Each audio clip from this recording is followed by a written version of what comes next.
Tuhan, saya perkenalkan diri. Nama saya Lani Bebis. Lani tadi sebenarnya, tapi orang Surabaya memanggil saya dengan nama itu Lani Bebis. Saya dulu adalah teman kuliah dari Ibu Gembala, adik dari Ibu Gembala Pak Lili yang dulu tentara. Itu teman kuliah saya di S2. Kami ambil S2. Saya adiknya Pak Leno. Saya bekerja sebagai seorang pengajar di dua universitas. Saya dosen di Universitas Ubara, Universitas Bayangkara Surabaya, dan Universitas Ikado, Institut Informatika di belakangnya IPH. Saya dosen akademis di situ, tapi saya juga ngajar di SD Santa Loro. Nah, saya bukan pelayan full seperti kakak saya melayani Tuhan di bidang penggembalaan, tapi Tuhan pakai saya punya channel YouTube. YouTube saya itu memberi kesaksian tentang orang-orang yang ditolong Tuhan. Namanya channel YouTube saya Lani Bebis Ho. Jadi Bapak Ibu bisa nonton di situ. Saya membagikan kesaksian di dunia digital, bagaimana Tuhan menolong saya. Karena selama 11 tahun saya merantau jadi hamba Tuhan, saya bingung. Dipanggil melayani di gereja jadi gembala, hati saya nggak tertuju jadi gembala. Saya meninggalkan, saya bilang sama pendeta bahwa Tuhan panggil saya untuk hal yang lain. Akhirnya saya bergumul. Dulu saya sakit tumor pita suara. Ada benjolan di bagian tubuh saya. Hampir putus asa dan mau pulang kampung, tapi ada gembala saya namanya Pak Pendeta Anton. Dinelani, kalau Tuhan yang panggil kamu, jangan pernah menyerah apapun masalahmu. Kalau dia panggil kamu dari tanah timur, dia sanggup pulihkan kamu. Saya berdoa, saya nacar sama Tuhan. Kalau Tuhan sembuhkan saya lanjut sekolah teologi. Kalau Tuhan tidak sembuhkan saya pulang ke timur. Untuk apa melayani Tuhan tidak dapat mujizat Tuhan? Waktu itu karena iman saya antara percaya mahasiswa teologi baru semester 1-2, jadi antara percaya Tuhan dan enggak. Saya ragu kuasa Tuhan, tapi Tuhan nyatakan 1 tahun kemudian saya pulih total. Saya masuk di rumah sakit Adi Husada Surabaya. Waktu itu tawa mau operasi 60 juta, saya nggak punya uang, mahasiswa teologi. Tapi Tuhan sembuhkan.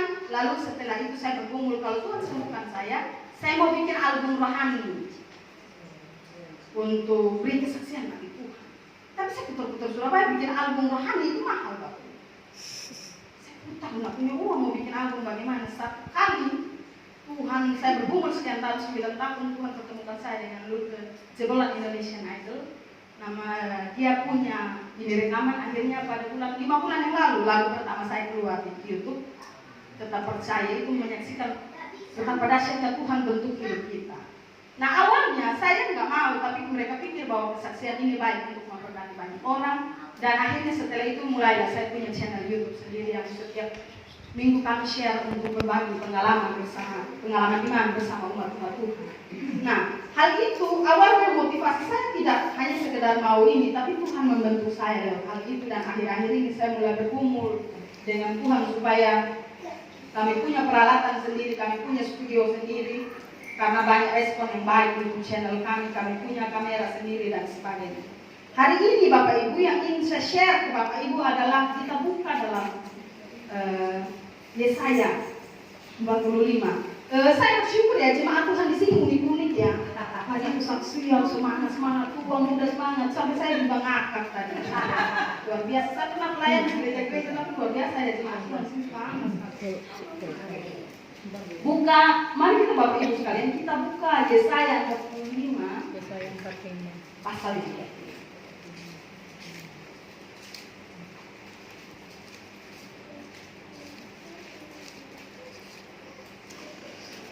Jadi kita dipercaya Tuhan dengan kapasitas yang berbeda-beda ya. Ada orang bisa main musik, ada yang bisa nyanyi, ada yang nyanyi nggak usah. Yang lain bilang kamu mending nggak usah nyanyi, kamu nyanyi kaki nangis. Jadi ini kamu diam aja. Kita cari pelayanan yang lain. Baik, kita baca ayat 1 hingga ayat 8. Kita bergantian ya.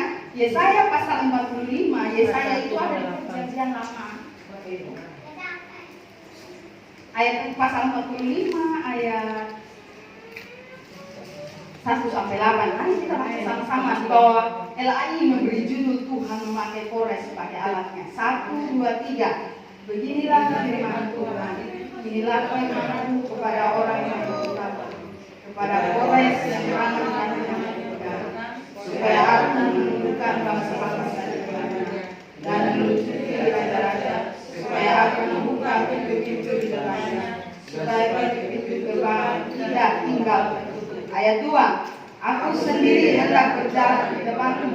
dan hendak meratakan gunung-gunung, hendak memecahkan pintu-pintu tembaga, dan hendak mematahkan palang-palang besi. Aku akan memberikan kepadamu harta benda yang terpendam dan harta kekayaan yang tersembunyi, supaya engkau bahwa akulah Tuhan Allah Israel yang memanggil engkau dengan namamu. Oleh karena namaku Yakub dan Israel pilihanku, maka aku memanggil engkau dengan namamu, menggelari engkau sekalipun engkau tidak mengenal aku. Akulah Tuhan dan tidak ada yang lain, kecuali aku tidak ada Allah. Aku telah mensenjatai engkau sekalipun engkau tidak mengenal aku, supaya orang tahu dari terbitnya matahari sampai terbenamnya bahwa tidak ada yang lain. Akulah Tuhan dan tidak ada yang lain, yang menjadikan terang dan menciptakan gelap, yang menjadikan nasib muncul dan menciptakan nasib malam. Akulah Tuhan yang membuat semuanya ini. Hai langit, teteskanlah keadilan dari atas, dan baiklah awan-awan mencurahkannya. Baiklah bumi membukakan diri dan bertunaskan keselamatan, dan baiklah tumbukannya keadilan. Akulah Tuhan yang menciptakan semua ini. Ya, terima kasih Bapak Ibu. Saya beri tema khotbah Tuhan mengatur semuanya. Tuhan atur semuanya Bapak Ibu, dari firman Tuhan dari terbitnya matahari sampai terbenam. Itu ada penegasan bahwa Yesaya ini bukan orang biasa loh. Sejarah Yesaya ini dulu dia adalah penasehat raja, zaman sekarang dia adalah penasehat presiden, orang penting di pemerintahan. Tuhan pakai dia jadi alat bukti. Untuk apa? Kasih tahu bangsa Israel. Waktu itu bangsa Israel dalam tekanan di pembuangan 70 tahun dalam pembuangan, ditekan di negeri orang. Kita Indonesia dijajah Belanda, tapi kita tetap tinggal di negeri kita. Orang Israel dijajah, dibawa ke negaranya, dijadikan budak. Ingat Sadrak Mesak dan Abednego itu karena dibawa ke negeri orang, disuruh sembah orang lain. Makanya Daniel bilang, aku akan tetap mau dibakar pun aku akan tetap beribadah kepada Tuhan. Karena mereka dipaksa beribadah. Nah, tekanan itu, Bapak Ibu, kita baru COVID dari bulan Maret sampai sekarang tertekan di mana-mana, perusahaan banyak yang tutup, banyak orang di PHK, banyak terjadi. Itu tekanan yang hanya, tapi mereka 70 tahun Bapak Ibu dijajah, 70 tahun. Itu bukan tahun yang sedikit. Pergumulan mereka banyak sekali. Di dalam pergumulan mereka, Tuhan pakai Yesaya kasih tahu umat Tuhan bahwa beginilah firman Tuhan. Ini yang kepada orang yang murah, kepada Kores. Jadi Tuhan kalau atur semua, Tuhan pakai Raja Kores. Raja Kores ini siapa? Sejarahnya mencatat. Raja Kores bukan orang yang mengenal Tuhan. Raja Kores ini raja kafir, tidak mengenal Tuhan. Tapi kalau Tuhan mau pakai, siapa saja dipakai. Amin. Firman Tuhan mencatat. Tuhan mau pakai hidup kita, mau berantakan hidup kita seperti apa Tuhan kita pakai. Amin. Karena apa? Background bapak saya kemana? 1 tahun, bola bapak saya masuk penjara berapa kali. Waktu saya pulang, lulus S2, saya pulang syukuran, semua orang kampung datang. Anaknya, bapak saya biasa bikin masalah masuk penjara jadi hamba Tuhan. Kali itu kesaksian. Bukan kita kesaksian, kita hebat, kita pintar. Tapi kesaksian di dalam Tuhan itu nggak ada yang mungkin. Orang mau berandalan serusak apapun, kalau Tuhan pilih dia, tidak ada yang mustahil. Amin. Makanya firman Tuhan bilang, Raja Kores yang orang kafir saya bisa pakai, apalagi hidup.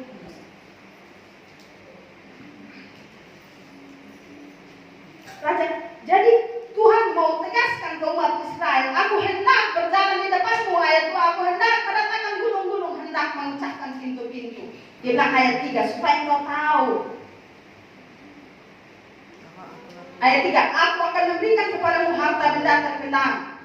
Oleh karena hamba-Ku Yakub, karena ada perjanjian antara Allah dan Yakub. Sehingga dia berkata, supaya engkau tahu sekalipun engkau tidak mengenal aku. Karena apa? Waktu itu umat Israel ragu, ada Tuhan gak ya? Ada Tuhan gak? Mungkin sering kali kita berdoa, kita ragu, Tuhan jawab saya tidak, Tuhan jawab saya tidak, Tuhan pakai saya tidak. Nah, di situ firman Tuhan ini buatkan umat Israel, supaya engkau tahu, walaupun engkau tidak mengenal aku tetap Tuhan dari terbitnya matahari sampai terbenamnya. Bahkan firman Tuhan menegaskan perjanjian baru. Dari dulu sampai sekarang firman Tuhan tidak berubah. Kalau kita sudah mulai ragu kuasa Tuhan, firman ini ingatkan kita. Dari dulu sampai hari ini kuasa tetap sama. Apakah COVID merubah kuasa dan kehendak Tuhan? Tidak ada. Dia tetap ada. Kalaupun firman Tuhan bilang, kalaupun hari malam dan hari baik, ada Tuhan yang menjadikan semua. Jadi jangan merasa, kadang-kadang kita terlibat dalam satu masalah lalu kita bilang Tuhan tidak ada. Tuhan izinkan untuk membentuk karakter kita bertobat. Kenapa umat Israel diizinkan? Karena Tuhan utus Nabi datang supaya melarang mereka tidak boleh menyembah Allah lain. Mereka bikin menyembah dewa-dewa lain.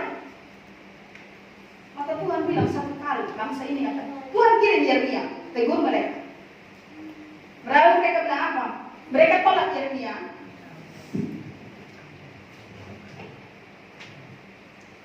Tuhan kirim Yeremia untuk menegur mereka, bangsa ini. Tapi bangsa ini menolak, bahkan Yeremia mereka tangkap, Yeremia Nabi Tuhan, hamba Allah, mereka tangkap Nabi ini, mereka masukkan dia ke dalam sumur yang kosong, mereka hukum Nabi ini. Padahal Nabi Yeremia tegur mereka, supaya mereka hidup kembali kepada Tuhan, bertobat kembali kepada Tuhan.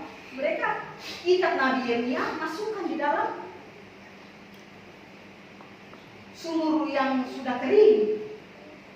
Bayangkan hamba Tuhan mereka ikat, umat Israel. Akhirnya Tuhan izinkan mereka dijajah bangsa lain. Bangsa Babel waktu itu menjajah mereka.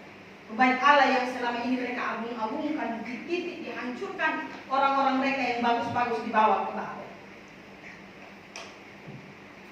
Jadi artinya bahwa kalau Tuhan memberkati, Tuhan kasih kesempatan, bukan berarti kita sesuka hati mempermainkan kasih karunia Tuhan. Karena Tuhan pakai hambanya untuk ingatkan kita. Jadi hari ini firman mau bilang kalau dia pakai, dia izinkan segala sesuatu, dia atur semua dengan sesuai kehendak. Tapi ingat, hari malam dijadikan Tuhan. Contoh apa? COVID diizinkan Tuhan supaya apa? Manusia berbalik pada Tuhan. Karena teknologi begitu canggih, membuat orang ingin sama dengan Tuhan. Maka Tuhan ada di balik semua ini. Siapa produser agung yang segala sesuatu? Kalau bukan dia maha tahu, maha agung. Karena tidak sifat non moral Allah, maha tahu, maha kuasa, maha hadir. Itu tidak bisa tergantikan, tidak bisa dikuatkan oleh situasi zaman apapun itu Tuhan. Itu harus hal yang harus kita percaya di dalam kesulitan kita. Kita harus tetap percaya ada Tuhan di sana. Kalau kita sakit, Tuhan tidak sembuhkan, Tuhan punya maksud yang lain. Karena apa? Rasul Paulus mencatat, dia melayani Tuhan luar biasa, dia mencatat 13 surat. Namun dia punya penyakit. Ketika dia berdoa, Tuhan sekiranya penyakit ini sembuh, firman Tuhan bilang, cukup kasih karunia yang bagi, cukup kasih karunia yang bagi. Kita punya masalah, Tuhan tolong selesaikan, ada rencana Tuhan di balik semua itu. Karena waktu Tuhan, rencana Tuhan jauh di atas rencana. Dulu saya ambisi sekali pengen masuk di Tani Minder. Karena teman saya, pengen di Tani Minder. Teman saya, ayo masuk. Lalu firman Tuhan bilang begini sama saya, dari hamba Tuhan. Jangan percaya, jalanku di atas jalanmu. Saya belum tahu, saya akan pegang YouTube. Saya akan punya YouTube sendiri. Teman saya bawa lagi, kamu masuk GBI Lombok Gereja Dokter. Karena teman saya orang penting di situ, dia bagian ini. Sudah saya hubungi pendetanya. Suaramu standar cukup lah untuk masuk. Karena kamu punya background teologi. Biar jadi media sinyal begini. Wih, saya pergi audisi. Tuhan bilang rancanganmu bukan rancanganmu. Waktu corona YouTube saya muncul. Viewer saya Bapak Ibu sedikit, tapi banyak dari Eropa, dari Malaysia. Kalau Tuhan memakai tidak ada yang mustahil.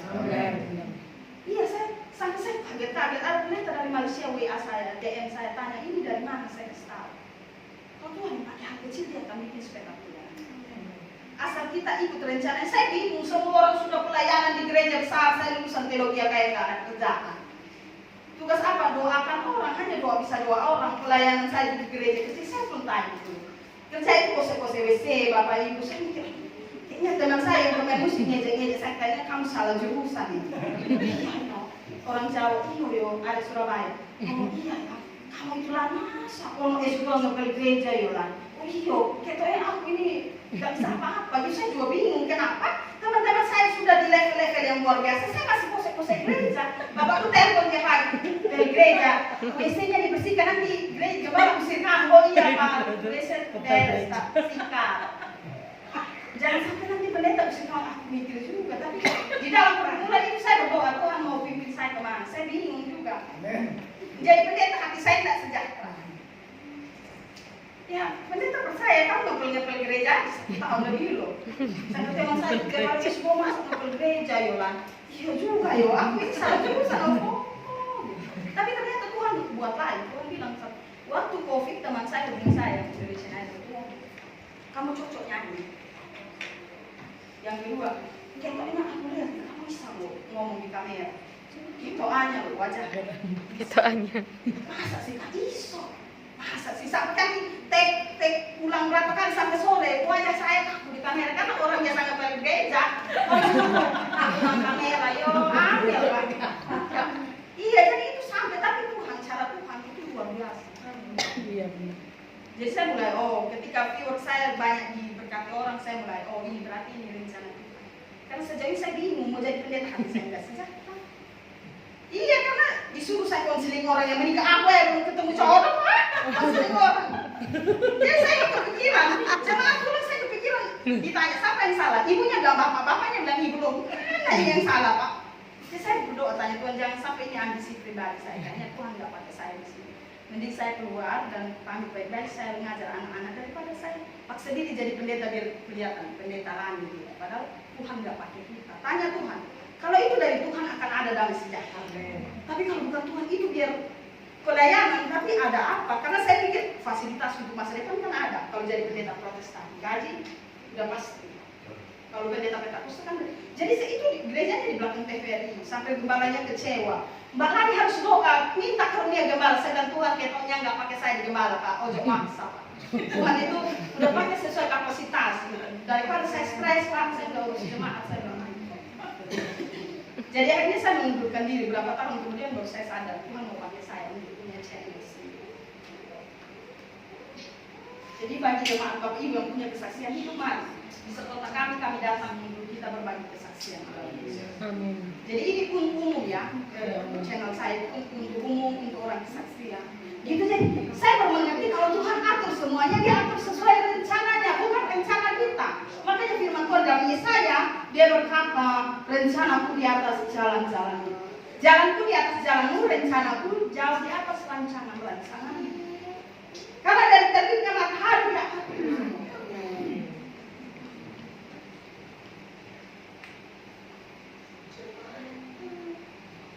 bahkan dia bilang begini. Satu kali ada satu cerita, saya kasih cerita ini kesaksian ada seorang hamba Tuhan, Bapak Ibu boleh buka di YouTube. Namanya Mel Tari.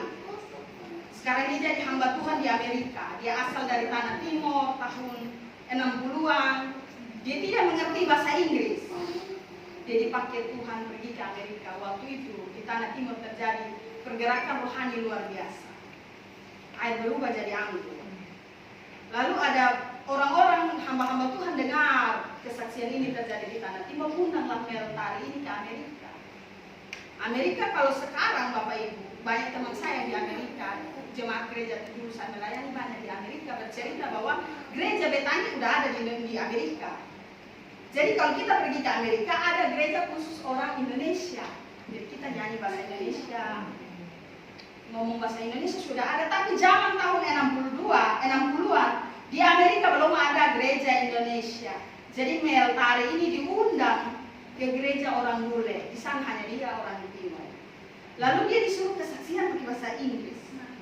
Waktu dia sampai di sana, dijanjikan pasti ada yang menerjemahkan dari Indonesia ke Inggris. Tunggu 2 jam, ibarat sudah mulai. Tidak ada penerjemah datang. Roh Kudus berbicara, maju dan kesaksiannya. Dia tahu 2 kata, ladies and gentlemen. Itu bilang Bapak Ibu saudara-saudara. Selanjutnya mau ngomong apa? Ini orang bule semua dan tidak ada satu orang Indonesia. Dia dengan percaya dia maju, dia bilang ladies and gentlemen. Setelah itu Roh Kudus pakai dia luar biasa, berbicara luar biasa sampai ada penulis buku mencatat. Tidak ada bahasa Inggris sebagus Mel Tari. Ada, Bapak Ibu boleh buka di YouTube. Kesaksian hamba Tuhan itu masih hidup sampai saat ini. Sekarang dia jadi hamba Tuhan di Amerika dan dipakai jadi pembicara di konferensi internasional. Lihat orang yang dari Pulau Timur gak lulus SD Bapak Ibu.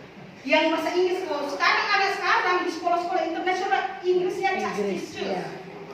Dulu tahun 60-an itu orang Timur itu sekolahnya juga enggak betul amat. Bayangkan Tuhan pakai dan sekarang dia jadi kesaksian. penginjilan di dunia dia jadi pembicara itu kan Tuhan atur. Kalau Tuhan mau pakai, harus spektakuler Tuhan bisa pakai. Tapi boleh nonton kesaksiannya di YouTube, namanya Mel Tari, nanti keluar karena dia jadi pembicara di konferensi internasional tahun 62. Apakah tahun 62-an itu terjadi pada pendeta Mel Tari lalu sekarang tidak terjadi pada kita? Tetap terjadi. Dia bilang saya akan kirim harta-harta terkenal dari ujung bumi supaya kau tahu. Aku tuh tidak ada yang tahu. Sayangnya adalah kalau kita sudah tahu Tuhan punya kuasa hebat, tapi kadang-kadang kita mendoakan Tuhan dengan cara kita. Mendoakan Tuhan itu mahal. Kita nonton TV sampai lupa berdoa. Salah satu bentuk kita mendoakan. Kita nonton, lakukan aktivitas sampai lupa baca Alkitab. Salah satu mendoakan Tuhan. Karena kita berpikir tanpa Alkitab aku bisa hidup, tapi firman Allah berkata, manusia bukan hidup dari roti saja, tapi dari firman Allah. Kalau kita sukses di karir, tapi tanpa firman Tuhan, maka hidup kita akan menjadi bingung, kita stres, kita hancur. Kenapa kalau harta menjadi jaminan banyak artis Korea bunuh diri? Banyak pesohor dunia bunuh diri. Karena tidak ada rasa sejahtera. Orang tidak bisa tidur. Jadi saya ini sungguh berbicara luar biasa. Jadi saya ini dipakai Tuhan berbicara nubuatan. Dan ingat Bapak Ibu, penekanannya adalah kalau orang bernubuat dan nubuat itu berasal dari Tuhan pasti tergenapi, tidak akan pernah meleset. Kalau itu memang nubuat dari Tuhan. Karena Yesaya mencatat, Yesaya 9 mencatat akan lahir seorang anak di Bethlehem. Dia akan disebut penasehat ajaib. Dan itu persis terjadi setelah 400 tahun kemudian. Allah tidak berbicara kepada manusia. Matius mencatat dan lahir juru selamat di kota Daud. Artinya bahwa kalau Tuhan pakai orang itu untuk menubuatkan, tidak akan meleset. Dia akan spesifik dan persis. Tapi kalau ada hamba Tuhan, dia membuat lalu tidak sama. Kita perlu baca Alkitab menyesuaikan ini kehendak Tuhan atau bukan. Alkitab menjadi dasar semua. Keinginan, kehendak, petunjuk. Alkitab ini seperti kompas yang menuntut kehidupan kita. Bapak, Ibu, Saudara, dan saya. Mau oma-oma, siapapun itu, Tuhan tetap pakai. Tuhan bilang sampai memutih rambutmu, aku akan memutih. Itu luar biasa. Jadi oma-oma tetap semangat melayani Tuhan, datang gereja karena ada pengharapan dalam hidup. Mungkin doakan cucu-cucunya.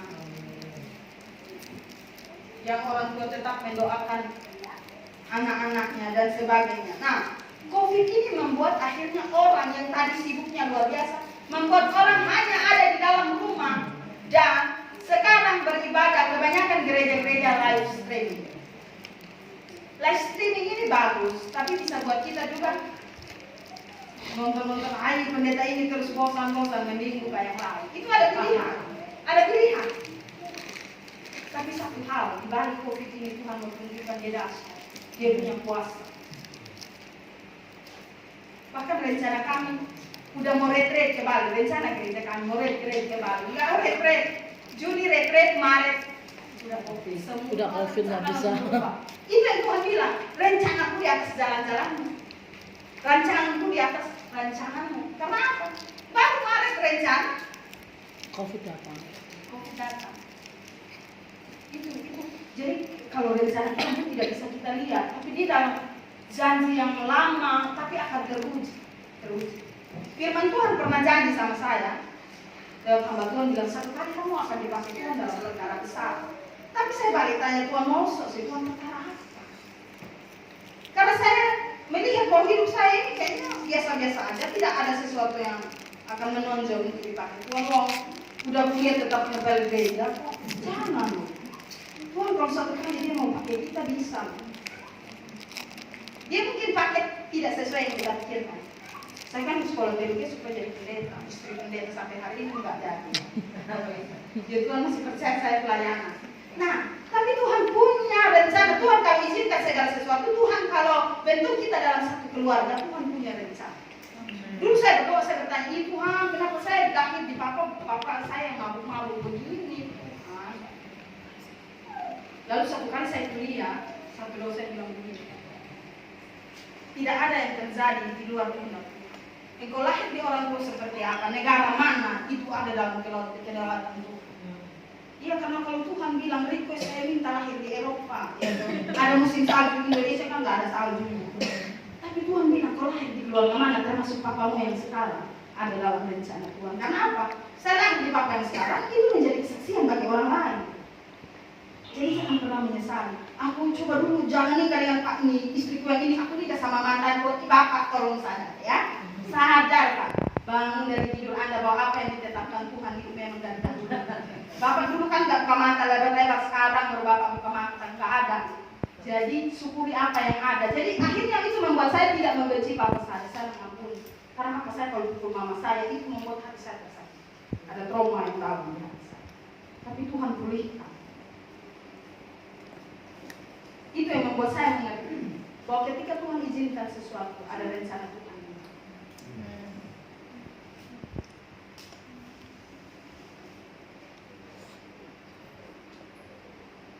Bahkan firman Tuhan dalam ayat 8 berkata, hai langit, teteskanlah keadilan, dan baiklah awan-awan mencurahkan. Artinya Tuhan punya kuasa perintahkan berkat dari mana saja. Ketika COVID, pekerjaan saya akhirnya jadi part-time. Dulu saya full-time jadi part-time. Tapi saya harus membiayai operasional YouTube saya. Karena semua kamera, tim make up, tim kamera itu saya biaya sendiri. Saya berdoa, Tuhan, kalau Engkau yang percayakan YouTube ini jalan, Engkau akan buka jalan berkat YouTube ini tetap jalan. Tapi kalau enggak, Tuhan tutup, enggak ada penonton, enggak ada yang mau jadi narasumber. Waktu saya berdoa begini, kok enggak ada uang? Oh, enggak datang. Saya bilang, gimana nih pembicaranya ini? Mau kasih PKB pembicaranya gimana? Saya enggak. Lalu waktu saya nekat aja, uang di rekening aja, rekening saya aja saya kasih ke pembicara. Waktu saya kasih pembicaranya tolak, dia bilang kalau untuk pekerjaan Tuhan saya tidak ingin ambil. Ternyata Tuhan buat supaya uang gak ada, supaya saya lihat Tuhan akan utus orang-orang jadi pembicara di channel ini karena untuk kemuliaan.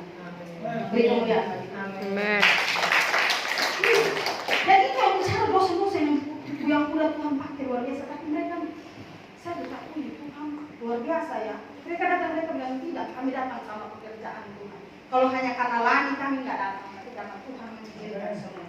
Jadi setiap saya undang pembicara, sebelumnya saya doa, apakah orang ini Tuhan pakai atau tidak untuk menjadi kesaksian. Nah dulu saya nggak bergumul seperti itu, karena apa? Dulu saya mikir ya tinggal khotbah, tapi sekarang nggak, jauh lebih bergumul. Karena ketika mau syuting, kameranya rusak, udah panas dingin, kita tamu dari depan, kameranya rusak. Oh, Kuasa Kudus Engkau bekerja, usir segala kuasa lain supaya pekerjaan Tuhan tetap jalan. Karena kesaksian itu bisa membuat orang dimenangkan. Orang dimenangkan. Nah itu, kita itu bisa jadi pergumulan kita. Segala sesuatu di sekitar kita jadi pergumulan, jadi kesaksian. Dulu saya berkata, kesaksian itu hanya di dalam gereja, enggak. Di tempat pekerjaan kita bisa jadi kesaksian. Saya bekerja di tempat sekuler, bos saya itu marahnya minta ampun. Dia bentak meja. Teman saya bilang, kalau dia bentak kamu bentak balik. Saya bilang, saya tambah tuh. Kalau saya bentak balik, lalu dia bilang, itu orang itu ngomong di YouTube tapi hidupnya nggak sesuai kesaksian. Saya diam, langsung dia bilang, dia marahnya langsung hilang. Dia bilang, men silakan dulu. Untuk apa kita lawan orang marah-marah dengan balik semangat? Ya toh? Kita diam supaya hidup kita ini jadi kesaksian. Dia banting meja, Bapak banting, saya akan diam 1000 bahasa. Karena permasalahannya saya bertanggung jawab dengan Tuhan.